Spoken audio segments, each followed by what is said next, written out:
The world's new inflation frontline, Hormuz, war and the struggle for global power. World in Focus with Samuel Johnson, August 10th, 2026.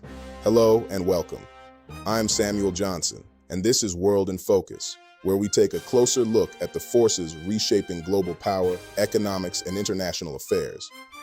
Tonight, one issue connects almost every major development on the global agenda: the struggle to control the arteries through which energy, food, trade, and strategic influence move.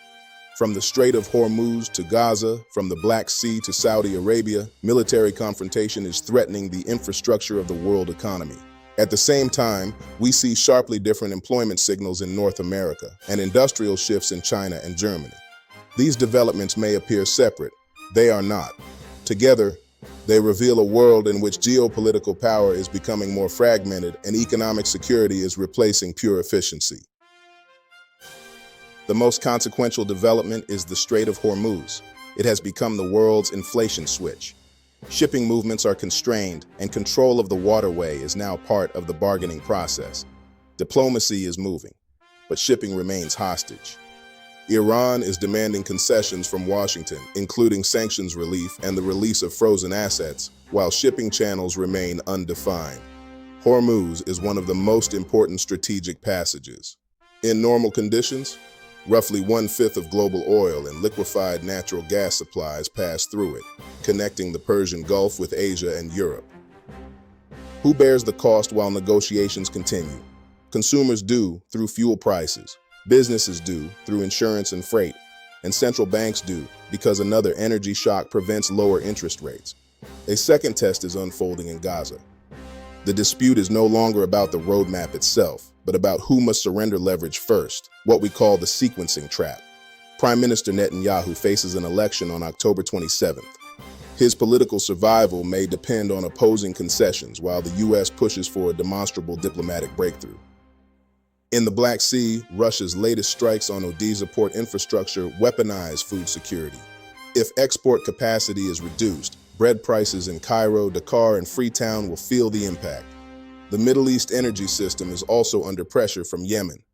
Houthi attacks on Saudi infrastructure, like the Jazan facility, threaten production and alternative export routes simultaneously. Across the Atlantic, Canada and the U.S. show a striking economic divergence. Canada added 75,000 jobs in July, while the U.S. lost 23,000, raising fears of a labor market pause. The industrial balance of power is shifting.